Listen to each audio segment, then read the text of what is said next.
seluruh dunia. Mereka menetapkan segala yang kau pimpin di seluruh dunia. Mereka mewartakan nama-Mu ya Tuhan. Di seluruh dunia. Kemuliaan kepada Bapa dan Putera dan Roh Kudus. Mereka menetapkan segala yang kau pimpin di seluruh dunia.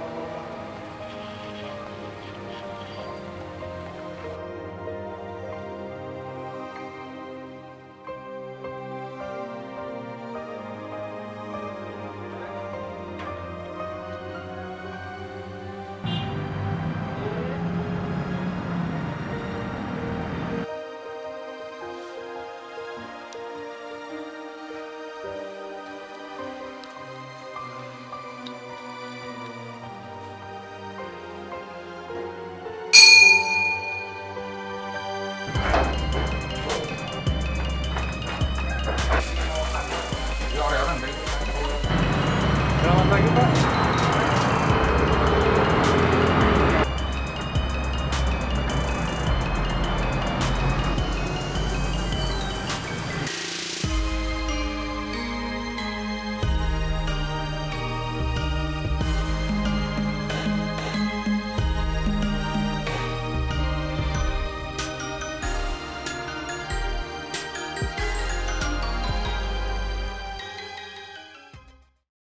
Pelayanan sakramen hadir menjangkau umat yang terjauh sekalipun. Namun kasih Allah tidak boleh bertepuk sebelah tangan. Umat harus turut serta. Idealnya gembala mengayomi dan domba mengikuti. Tapi kadang gembala dan domba punya keinginan masing-masing. Refleksi atas penataan wilayah dan lingkungan dekade 2010-2020 menunjukkan peningkatan kesadaran menggereja umat di tingkat lingkungan hingga paroki. Kita boleh bergembira karena pastor dan umat bisa berjalan bersama sehingga paroki semakin hidup.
Selamat malam, Pak Adilan. Mau minta cap. Oh, Karena tadi silakan. lupa. Oh, Pak Edi, Bu Edi, kok bisa bersamaan? Iya bareng Mo. Oh. Iya. Ini sekalian mau lapor, Mo. Hmm. Hari Minggu ada pertemuan orang tua baptis. Ya. Nah, kalau Pak Edi beda lagi. Kelihatannya mau beri oleh-oleh ini. Oh, boleh. Oh ya, terima kasih. Sama mau laporan Mo. Ya. Buat kerja bakti besok Mo. Kami datang berlima. Oh, Perlengkapan sudah siap. Baik. Tinggal tunggu komando. ya siap. Dicap dulu Pak Ngadilan. Lupa nanti. Ya. Maaf, Romo. Kita pamit aja sekalian. Oh ya. Selamat malam. Ya. Baik, terima kasih Bu Edi, Bu Terima Edi. kasih. Pak Ngadilan, ya. Terima kasih.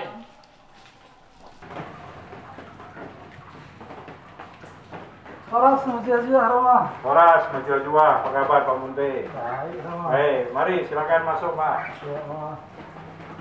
Oh, ada informasi apa ini? Iya mau ini yang lapor mau besok Ya. kita kan ada rapat pleno mau. Ya, Semoga Romo besok dapat hadir langsung gitu mau. baik. Rupanya sudah diagendakan Pak, jadi bisa hadir.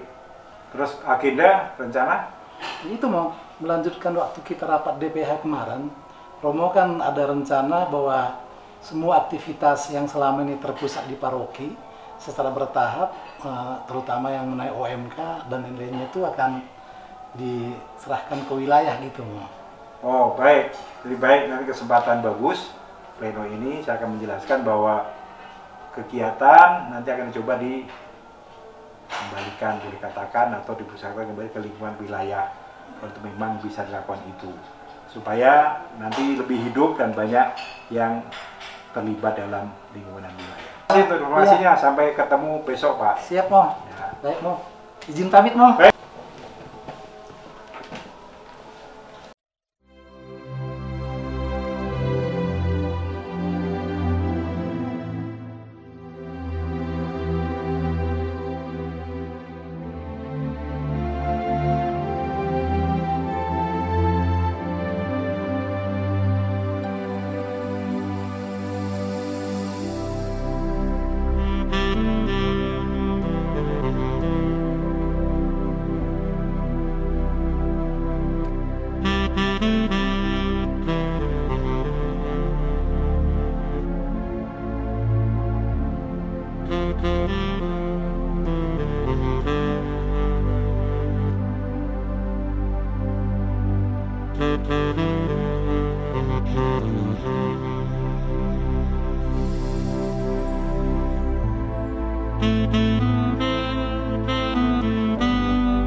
Pada waktu itu carut marutnya itu 2016, makanya saya tekankan tahun 2016 apresiasi atau apa, terus tahun kebangkitan 2017. Nah, puncak dari keseluruhan itu apresiasi atau ekspresi kita itu harusnya di tahun cahaya.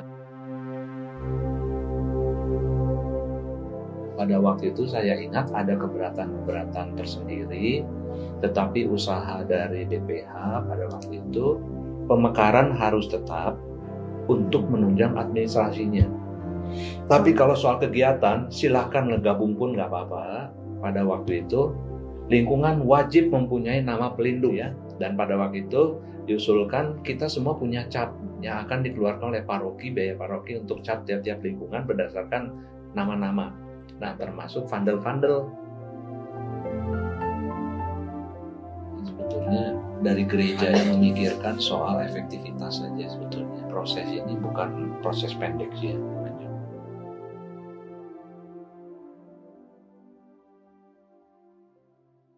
Pembinaan iman dan pendampingan kegiatan kelompok kategorial menjadi tugas rutin yang semakin bertambah. Kami mencatat kategorial mencapai puncaknya pada dekade 2000-2010. Bersama mereka, kami bermisi bersama.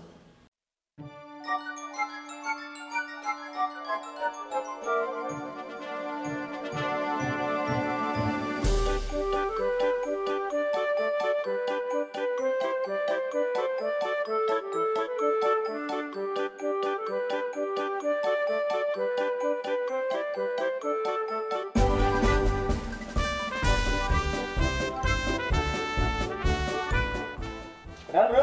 Yo, kenal jam tangan. Akan sah. Ramawati aja. Oh, ayo.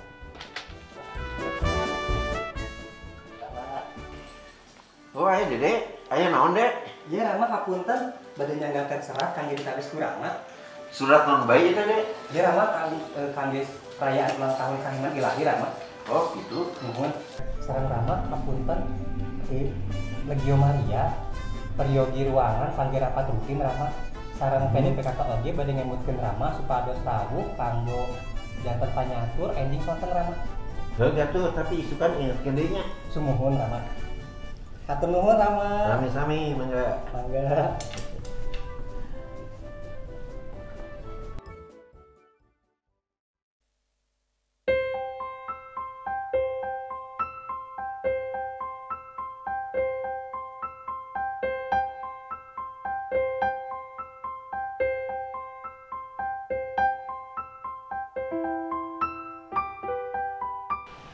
Kedatangan saya di Santa Odilia bersama Pastor Katmo sekitar pertengahan 2007.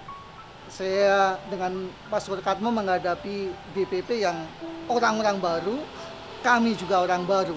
Maka dengan yang serba baru ini kami mencoba untuk semakin mengenal umat dengan satu pastoral yang lebih banyak bertemu, berjumpa dengan umat.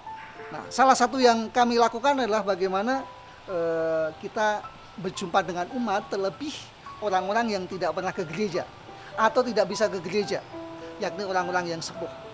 Maka kunjungan-kunjungan ke lingkungan kepada orang-orang yang tidak bisa ke gereja kami lakukan. Pertama-tama saya bersama dengan Legio yang sudah punya kebiasaan untuk mengunjungi umat yang ada di rumah yang tidak ke gereja, yang sakit. Nah, Legio sangat membantu kami untuk menjalankan tugas kami berpastoral yang murah hati, mengenal orang lingkungan. PKRI juga jadi satu kelompok kategorial yang cukup membantu kami untuk mendekatkan diri kami dengan umat. Dengan adanya mereka, kami juga semakin dekat dengan umat karena kami juga bisa bersama-sama dengan mereka menjalankan kegiatan-kegiatan kunjungan seperti yang dilakukan oleh kami bersama-sama dengan Legio. Satu kelompok kategorial yang untuk saya juga sangat membantu untuk kami, yakni asisten imam. Kenapa mereka cukup membantu? Mereka adalah orang-orang yang kenal warga di lingkungan. Maka bersama dengan mereka, kami biasanya melakukan kunjungan-kunjungan juga untuk membagi komuni untuk orang-orang yang tidak bisa ke gereja. Sungguh kami terbantu oleh mereka semua, Legio, WK, asisten imam dalam kami mencoba mewujudkan pastoral yang murah hati dan juga dekat dengan umat. Bagi kami, Odilia komposisinya juga cukup unik. Maka APK sungguh diperlukan di Odilia. Maka APK yang sudah ada mencoba dimaksimalkan, dibenahi. Salah satu yang kami lakukan bersama DPP adalah bagaimana membenahi ADART APK yang sudah ada. Dan dengan pembenahan ini diharapkan pelayanan kami sungguh bisa menjangkau semakin banyak orang. Keuangan bisa transparan, dan kemudian APK sungguh semakin hari semakin bisa bermanfaat untuk semakin banyak orang yang memang membutuhkan. Dan puji Tuhan, APK bisa berjalan dengan baik, laporan baik, bisa beli ambulan yang baru atas kerjasama dengan berbagai macam pihak. Puji Tuhan, APK kemudian semakin hari semakin bermanfaat untuk orang banyak.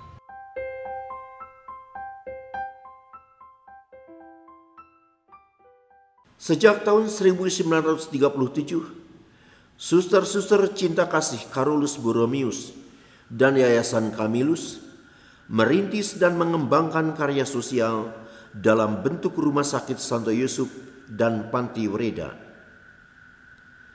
Pelayanan mereka membantu kami melayani mereka yang sakit dan lanjut usia, sekaligus membangun ruang publik bagi gereja.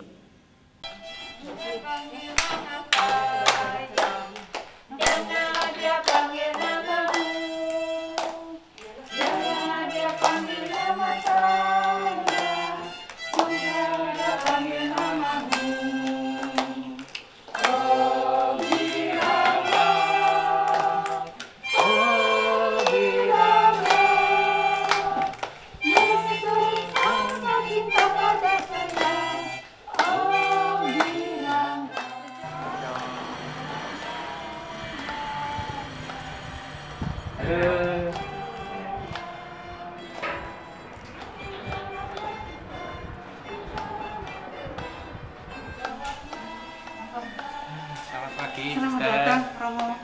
Apa kabar? Baik, Suster bagaimana? Sehat, sehat banget. Iya. Gimana, Suster? Dari mana aja nih, Romo? Dari Jatinangor. Oh, jauh sekali. Ya, yang di sana. Masih oleh-oleh tuh, Romo. Ya, sedikit, Suster. Ya ampun. Boleh. Nah, ini Terima kasih untuk Mama. semoga berkenan. Ya pasti Mama senang. Ini si Mama kebetulan ini hari weekend. Selamat pagi, Oma. Iya, bagaimana? Kabarnya? Ya, sehat-sehat ya.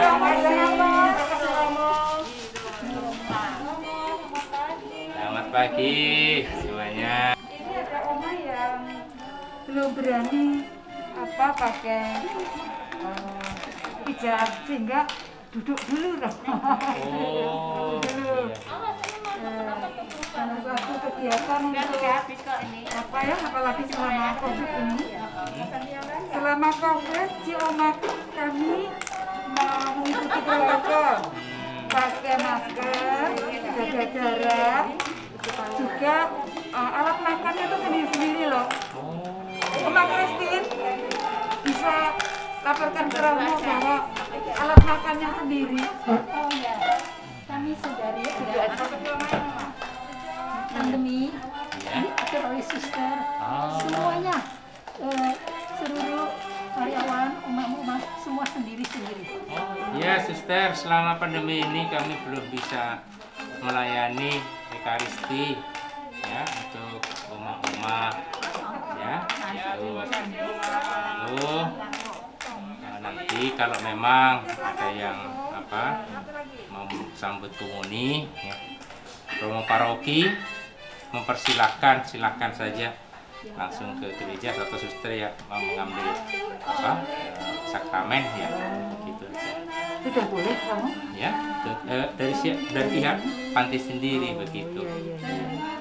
Selama ini oma-oma ikut misa apa, Mak? Misa Ekaristi, Oh. komini batin. Komuni batin, iya itu bagus. Jadi setiap ya. hari Minggu. Ya. Selama 10 bulan, Pastor. 10 bulan ya, Kami di iya. rumah saja. Sama dengan uma-uma yang di wilayah, di lingkungan juga sama, mereka daring semua dari rumah. Begitu. Baik, Suster, terima kasih ya untuk kesetiaan Suster mendampingi oma-oma di sini ya. Oma-oma sehat semua ya? Ya, sehat. Ini namanya Oma Marta. Coba deh.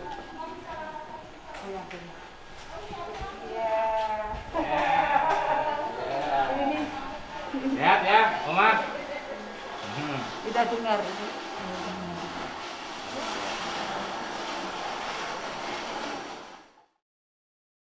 Sejak tahun 1990 hingga 2000, umat tetap konsisten dalam kegiatan doa dan latihan kurdikring, yang kemudian berubah istilah menjadi lingkungan. Kami menyaksikan mereka bahu-membahu menjadi ujung tombak renovasi gereja.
Pada tahun 1988, ketika saya sedang cuti libur untuk berobat ke Santa Elizabeth Semarang, saya mampir di Cirebon, lalu dipanggil oleh Pastor Ian ke Cigugur. Kamu tidak boleh kembali ke Asmat, kamu dapat tugas yang baru, yaitu di Santa Odelia. Di Santa Odelia pada waktu itu gerejanya masih sederhana, umatnya juga sangat sederhana. Ketika Monsieur Joyo itu datang, ini gereja sudah lama mau direnovasi, tetapi belum jadi, belum terlaksana terus-menerus.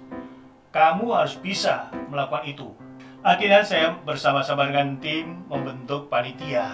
Tapi di situ pada waktu itu ada kubu. Nah, tapi justru dalam pembangunan itu bisa mempersatukan dua kubu. Nah, modalnya adalah kepercayaan, bisa mempersatukan umat, dan akhirnya juga panitia pembangunan dibentuk. Ada yang kor keliling ke paroki-paroki, ya, ada yang novena, ibu-ibu luar biasa. Sabtu itu mengakunya sudah selesai pembangunan. Berkata pastor, selama pembangunan kami membentuk tim, yaitu novena ke Lembang setiap Sabtu. Juga ada seorang ibu yang jualan lotek yang membawa satu kantong 200 perak, 200.000 ya, 200.000 itu dengan receh semua. Tapi saya melihatnya itu sangat bernilai, itu sangat berharga, karena orang itu memberikan dengan cara menyisihkan apa yang dia miliki. Bukan karena kelebihannya, justru karena kekurangannya. Ketika aula mau dibangun, sudah tidak ada uang. Lalu tiba-tiba ada seorang umat yang datang membawa sertifikat, pastor, ini saya mempunyai tanah di daerah Setiabudi, silakan mau diapakan, mau dijual atau apa, silakan. Saya berkata, bagaimana kalau dijual untuk melanjutkan bangunan? Dan boleh, luar biasa. Ya, yang memberi salib, nyumbang salib itu, semuanya itu. Bahkan bangku-bangku itu adalah dari umat, dari keluarga-keluarga. Ada satu keluarga satu, ada satu meja berapa keluarga, semuanya itu dari umat. Dan mereka memberikan dengan tulus. Nah, sampailah pada saat itu adalah waktu harus meletakkan batu pertama, yang menjadi batu sendi batu penjurunya, yaitu waktu itu ya Pak Sabda yang meletakkan batu pertamanya. Inilah peristiwa-peristiwa ya dari kelompok yang sederhana, dari umat yang sederhana, tapi timbullah suatu mujizat yang luar biasa. Dari situ ada suatu keyakinan bagi saya bahwa iman yang tumbuh, umat yang mau berbagi, umat yang mau memberi, akhirnya terjadilah satu keindahan yang sungguh-sungguh luar biasa. Dalam kesederhanaan umat, tetapi mempunyai mutiara yang indah, luar biasa ini. Sejak tahun 1970, kami memperkenalkan spiritualitas Kristiani kepada kaum muda yang mengantarkan mereka untuk menjawab panggilan dalam kehidupannya. Dengan terbitnya Pedoman bagi Dewan Paroki tahun 1980, Kami mengajak umat serta kaum muda untuk terlibat dalam pelayanan Ekaristi. Mereka menggereja dalam semangat idealisme misi Krosir yang diawali oleh Pastor A. Van Anseldong OSE.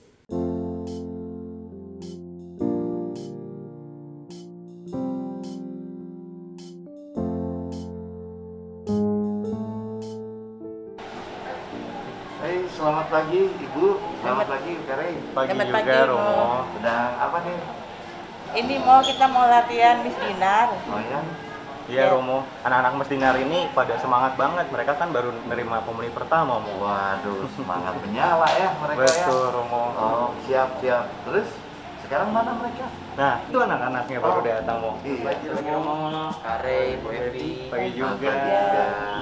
Wah, ini anak generasi muda gereja kita. Top lah. Mau bikin kami GR aja. Nah, sebelum kita semakin GR, yuk kita masuk ke dalam gereja buat latihan. Iya, teman-teman juga udah nunggu nih. Kita duluan aja rumahnya. Oh iya, sama-sama. Saya juga kebetulan mau pamit, mau jalan-jalan. Mari, Romo, mari. Yuk, ngobrol sampai ketemu lagi. Iya, mau.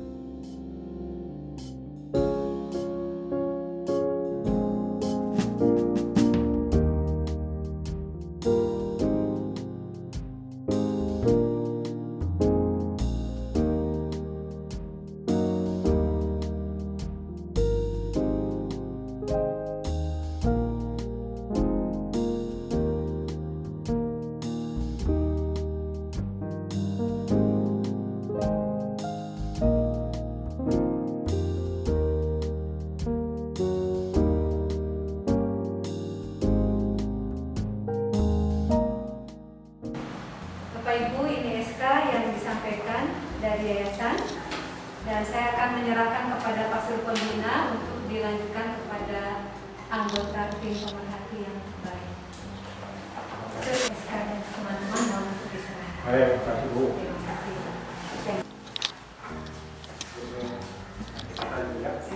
Bu ya.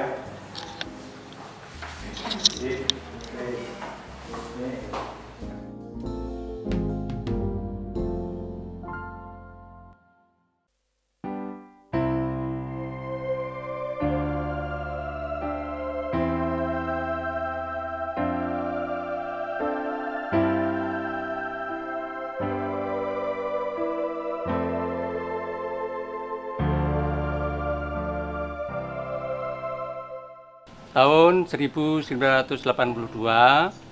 saya ditugaskan ke Cicadas, lalu uskup menugaskan Suster Merinol membentuk sekretariat kepemudaan. Lalu ketika Suster sering melihat saya, selalu Suster Merinol bilang, "You kid, you bisa mimpin muda-mudi."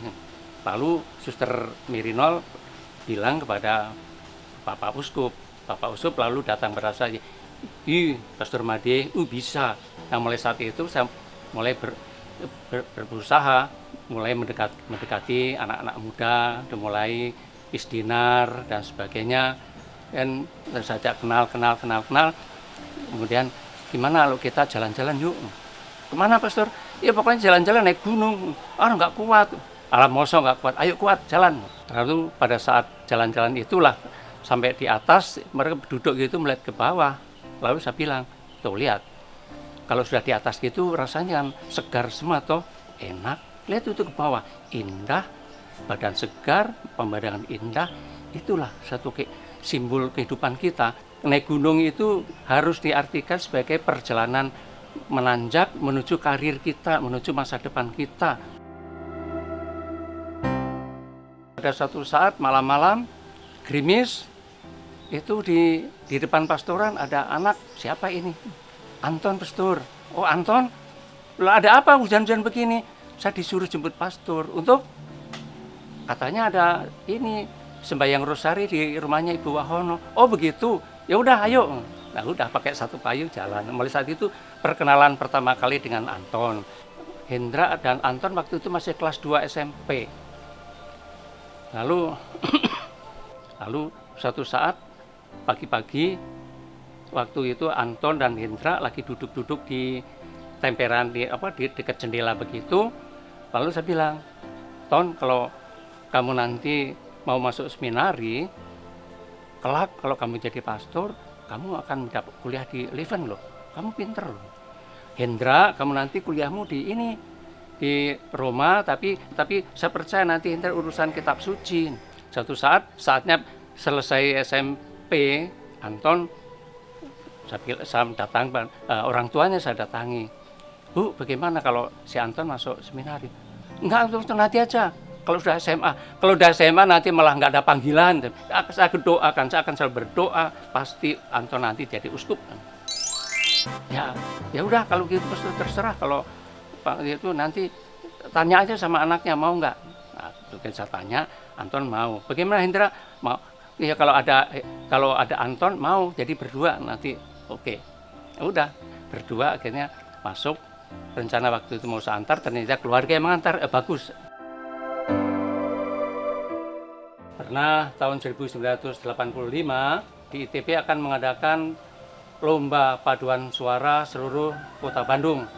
Lalu anak-anak remaja saya kumpulkan beberapa orang. Waktu itu terkumpul sekitar antara 13 sampai 14 orang. Ketika tampil, anak-anak itu kelihatan juga dengan penuh kepercayaan. Waktu itu saya juga hadir dan untuk menyemangati mereka. Dan ketika diumumkan pemenangnya, ternyata remaja Paroki Cicadas pemenang pertama.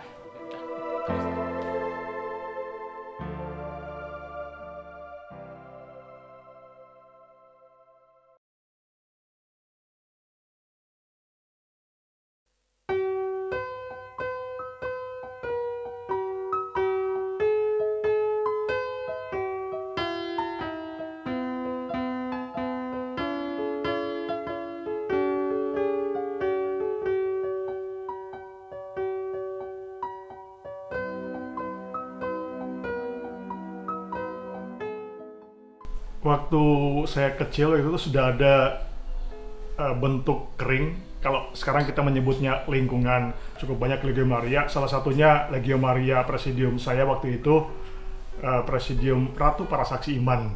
Nah, biasanya anak itu boleh menjadi misdinar atau jadi putra altar kalau dia ikut jadi anggota Presidium Ratu Para Saksi Iman. Kami itu waktu kira-kira berusia antara 10 sampai 15 tahun, yang paling besar itu kelas 3 SMP, 15 tahun. Rapatnya biasanya diadakan di salah satu ruangan di Asrama Putra. Kami juga punya kor, gak lupa itu kornya yang bagus, dipimpin dulu oleh Pak Christian, bekas guru saya. Saya sudah ingin jadi imam itu sudah sejak di rumah, sejak belum ikut Legio Maria ataupun Putra Altar. Ketika saya ikut Legio Maria, ikut Putra Altar, keinginan saya semacam dikuatkan, diteguhkan gitu ya. Saya ingat saya waktu masuk Legio dan jadi Putra Altar pun sebetulnya saya diajak oleh seorang teman sekelas saya, namanya Eduardus Murbo Prabowo. Dan dia mengajak saya untuk masuk ke Seminari Mertoyudan. Saya bilang ke bapak saya dan bapak saya setuju. Lalu bapak saya menghadap ke Pastor Den sebagai kepala paroki. Dan dia pulang mengatakan ke saya, kata Pastor Den, kamu tidak boleh pergi ke Mertoyudan. Kamu harus masuk ke Cadas Hikmat. Ya oke, akhirnya saya masuk ke Cadas Hikmat. Tapi mungkin itu semacam jalan Tuhan ya. Karena ketika saya masuk ke Seminari Cadas Hikmat, saya memutuskan untuk sekolah di SMA. Nah, saya memilih SMA Aloysius, dan karena SMA Aloysius sebelah biara OSC, maka saya lebih kenal banyak frater-frater OSC ya. Sudah selesai SMA ya, saya masuk OSC.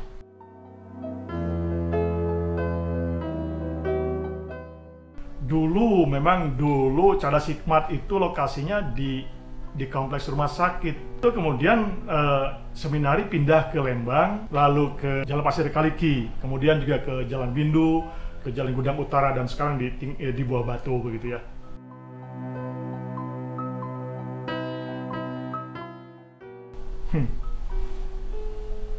Pastor bentuk saya orang serius, orang disiplin. namanya kerja, mungkin juga banyak doa gitu ya. Tapi saya tidak melihat dia sebagai seorang yang ramah, yang bergaul dengan banyak orang, apalagi dengan anak remaja gitu ya. Apalagi gitu ya. Jadi kalau bagian dia memimpin misa, kita buru-buru rapi. Dia pernah menjadi rektor Cadas Hikmat, mungkin tadi karena dia itu orangnya disiplin, cukup keras, cenderung kaku, Belanda pasar Belanda yang di kota gitu ya. Mungkin itu karena itu dia pernah dijadikan rektor seminari di Cadas Hikmat. Gitu.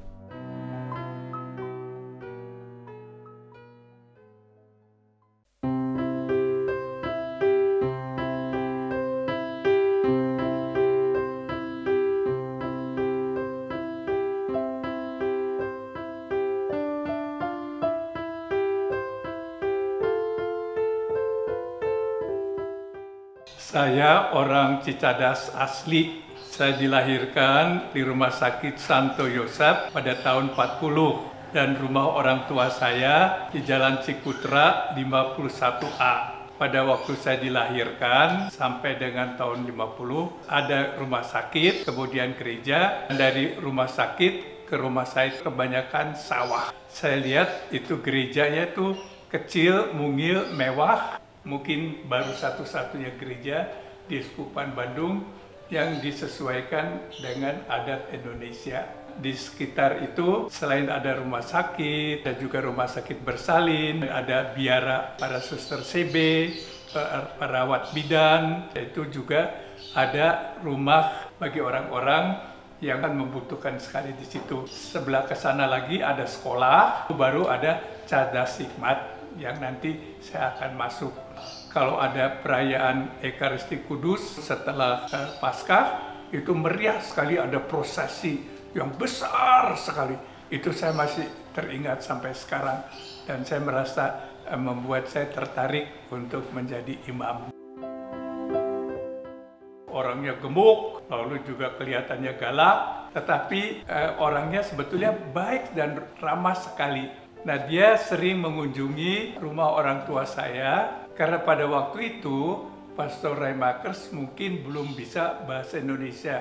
Dia mengetahui bahwa mama saya itu bisa berbahasa Belanda dan saya juga masih bisa bahasa Belanda. Dari Pastor Reimakers ini saya mendapatkan inspirasi menjadi seorang pastor dan ini awal daripada sejarah saya mau menjadi pastor dan juga pastor OSC seperti dia. Sebagai anak kecil saya tertarik sekali, pakaiannya bagus sekali ya seperti yang sekarang saya pakai. Pastor Pitts perawakannya sangat pendek, jadi rektor seminari di Cadas Hikmat. Saya disuruh bicara dengan Pastor Pitts. Pada waktu itu saya kelas 3 SMP Santo Aloysius. Dia katakan, Joseph, lebih baik kamu masuk sekarang. Sebab nanti kalau udah SMP, nanti kamu berubah pikiran lagi dan mungkin tidak pernah akan masuk seminari. Nah, lalu saya bilang orang tua saya, nah, papa, mama mengatakan, terserah Hongguan, nama saya Hongguan, masuk ke seminari sekarang, nanti sampai selesai SMP di Santo Aloysius. Pastor Sumodiweryo waktu itu menjadi pastor kepala. Dia sering makan pagi di seminari. Ya, dia sering ke seminari. Nah, maka dari situ kita melihat dia sudah pakai pakaian tentara.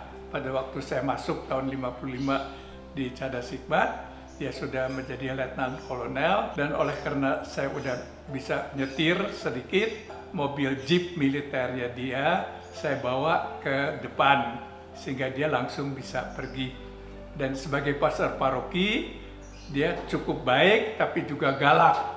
Terutama kalau kita salah waktu misdinar, dia suka marah-marah, dimarahin. Tapi orangnya baik sekali. Dan saya juga senang sekali, terutama kalau dia khotbah, saya ingat sekali ya, selalu tidur. Jadi itu yang saya teringat pada waktu sebelum masuk seminari. Pastor Van der Pol itu juga menjadi guru saya di seminari dan kebetulan dia juga menjadi pastor kepala di Santa Odilia. Nah, pada waktu saya ditabiskan menjadi imam 24 September 69, lalu seminggu setelah itu saya misa perdana di Odilia dan sangat mewah, sangat meriah, dipersiapkan sangat baik dan juga liturginya pada waktu itu tahun 69 ya boleh dikatakan sangat maju, sangat menarik sehingga saya sangat berkesan. Menurut saya masih karena dari Paroki Santa Odilia banyak sekali panggilan misi untuk memperkembangkan panggilan-panggilan, saya kira masih tetap relevan dari paroki ini.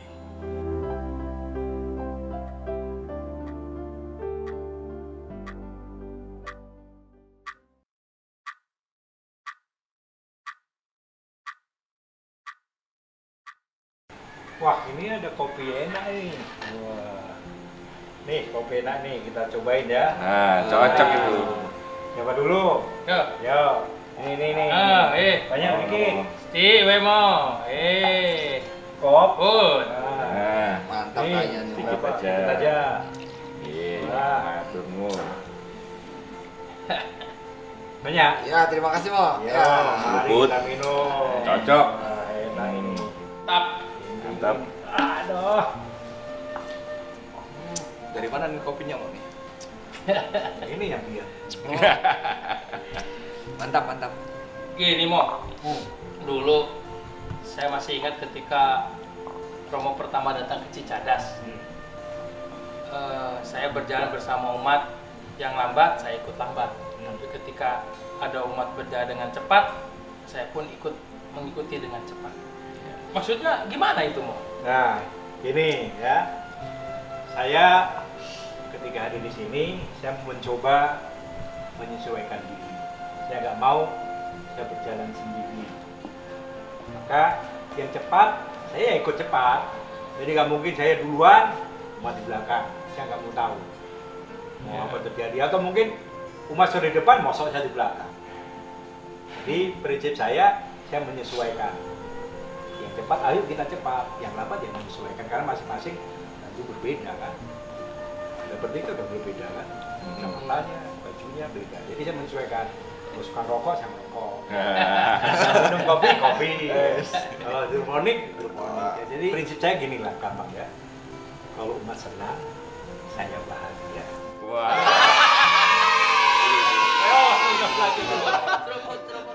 Umat senangnya itu gimana, Pak Sur? Nah gini ya. Pertama, kalau ada sesuatu kegiatan, kalau saya bisa pasti akan hadir. Saya pun demikian pada teman. Yuk, kalau ada kegiatan, sedapat mungkin kita hadir. Maka pastoral kehadiran itu bagus.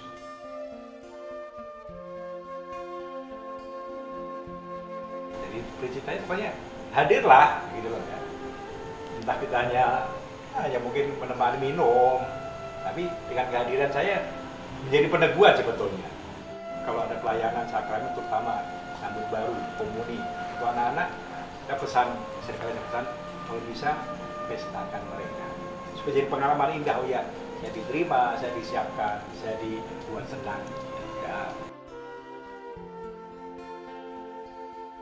Pengalaman saya juga sebelum di sini banyak tempat. Ketika saya di Asmat itu 4 tahun, ya, kemudian juga di Nias 6 tahun, ya, jangan dibayangkan seperti di sini. Setiap hari ada misa, hari Minggu pun sampai 5 kali di sini ya. Di sana boro-boro di Asmat kadang 3 tahun baru ketemu di Kalisti. Tapi di sana tetap jalan ibadat karena ada yang petugas-petugas yang luar biasa. Nah, kasusnya memang keterbatasan baru bisa. Nah, sementara ketika di Nias ya, ketika zaman itu saya bertugas, saya harus 8 hari berjalan terus. Raksol, ada alat misa, administrasi, pulangnya bawa kolektor yang receh. Yang menarik sekali apa coba ya? Kadang saya turne atau kunjungan stasi itu pakai motor, saya kendarai. Tapi suatu saat motor harus saya angkat, karena harus lewat sungai, nggak bisa dilewat. Jadi gantian. Bahkan kadang-kadang juga raksol harus saya angkat. Lewat apa? Banjir. sampai segitunya. Iya. Itulah menariknya kan. Nah, kalau dari cerita Romo tadi itu kan mengunjungi wilayah yang sangat luas gitu ya. Odilia ini kan wilayahnya juga begitu ya, luas juga gitu ya. Mungkin tantangannya ada mirip-miripnya dengan di tempat sebelumnya Romo bertugas. Uskup Sorong masih di kantor dulu pernah bercerita demikian di Sumatera. Dia melayani untuk Krisma hanya 15 orang. 15 orang. Tapi yang berlakukan perjalanan 5 hari. Sampai tidur di hutan. Maka ya nggak mau membanding-bandingkan, tapi itulah situasi. Nah, kalau di sini pun akhirnya begitu ya. Memang kita paling banyak di Puspat Bandung. Hubungan sekarang 82, tidak 15. Mulai dari Jalan Pahlawan sampai Sumedang sama Garut sana. Nah, memang hampir sama tantangannya, tapi prinsip yang sama tadi bahwa wilayah-wilayah itu sangat baik kalau digunakan kesempatan berkarya. Jadi ayo kita mulai, maka prinsip saya, ayo kita mulai wilayah kita libatkan. Misalnya, yuk kegiatan-kegiatan lebih banyak dilakukan di wilayah. Tidak terpusat itu maksud saya. Kalau dulu kan waktu saya hadir sedikit paroki, coba bayangkan kan dari Raja Eket 5 rapat, berapa menit kegiatan berapa menit, kurang berapa. Bina Iman juga dulu banyak di sini ya, sampai ratusan, tapi dari 82 kurang. Nah, dengan prinsip tadi, yang wilayah dilibatkan, diaktifkan, banyak terlibat. Anak-anak kumpul. Kalau anak kumpul, masa orang tua nggak mengantar, salah satunya. Kalau sudah kumpul, Ngobrol, gitu. pasti ada sesuatu, yuk buat apa sesuatu anak-anak. Dan sekarang lihat, ya bukan masalah bagaimana terjadi, tapi proses ini sangat bagus ya. Anak berkumpul dengan lingkungannya sendiri, kenal sendiri, kegiatan sendiri, dan orang pun akhirnya menjadi teman. Itulah yang saya mengatakan pastoral wilayah. Pastoral wilayah ya, pastoral wilayah yang menarik bagi saya. Wilayah-wilayah bangkit, wilayah-wilayah hidup peran, hidup. Jadi bukan perkara, wah ini apa enggak, tapi mereka ambil bagian, mereka terlibat, bahkan mereka mungkin juga berkorban, yang waktunya, tenaganya. Kalau dipergunakan metode seperti itu mau gitu ya, jadi diaktifasi atau diaktifkan di lingkungan, di wilayah, tidak lagi dipisahkan di paroki, apa tidak timbul nanti di dalam hati umat, oh merasa dijauhkan dari paroki? Nggak mungkin ya. Tetap paroki itu pusat, jadi wilayah-wilayah yang ada, karena mereka ada pun karena paroki ya. Nah, bisa jadi kan nggak ada, tapi paroki ada. Tapi nggak mungkin ya, wilayah ada, paroki nggak ada, nggak mungkin. Nah, itu yang pertama. Jadi yang kedua juga tetap orang rindu Ekaristi. Belum tentu wilayah-wilayah setiap hari Ekaristi, paroki pasti ada, tiap minggu pasti ada. Jadi nggak akan mungkin itu ya. Jadi memang ini pusat semua, karena memang pastornya ada di sini, misalnya tinggalnya. Kemudian karena tempat wilayah, maka masih membuat dari ya keputusan siapa harus di sana, siapa membantu di sana, jadi satu. Dan jangan lupa saya di sini karena apa? Karena uskup. Jadi gereja punya tidak. Jangan lupa ya. Kita uskup pada siapa? Paus. Pusat kita di Vatikan. Ya. Kan ada kata-kata kan, Roma, Loputa, kita satunya.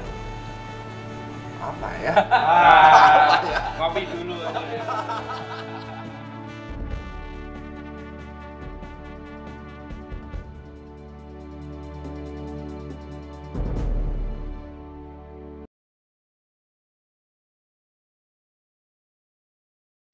Komunitas Krusir Cicadas dalam keseharian selalu menghidupi semangat kebersamaan, yaitu dengan konselebrasi misa harian, bekerja bersama pekarya paroki, kapitel, hingga sesederhananya makan bersama.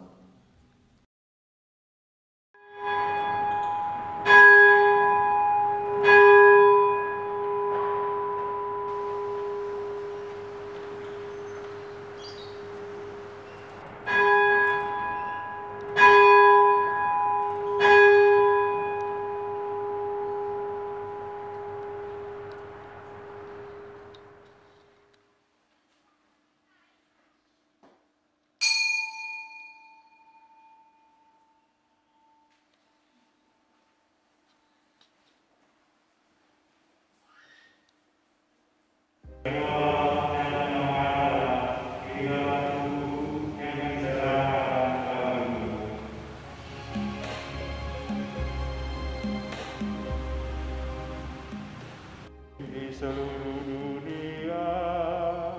Mereka Kau tetapkan sebagai pemimpin di seluruh dunia. Mereka mewartakan nama-Mu ya Tuhan di seluruh dunia. Kemuliaan kepada Bapa dan Putera dan Roh Kudus. Mereka Kau tetapkan sebagai pemimpin di seluruh dunia.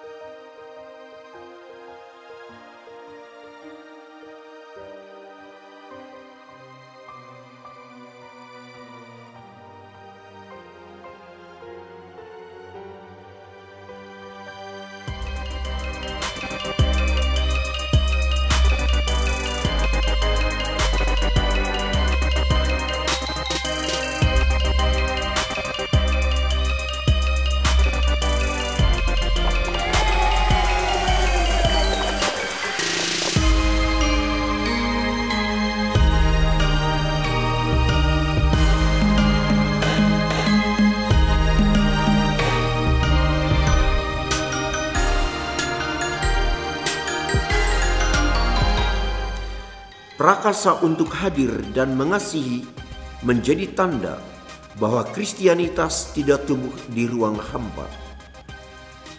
Prakarsa yang menautkan kemanusiaan dengan yang ilahi dalam semangat bermisi.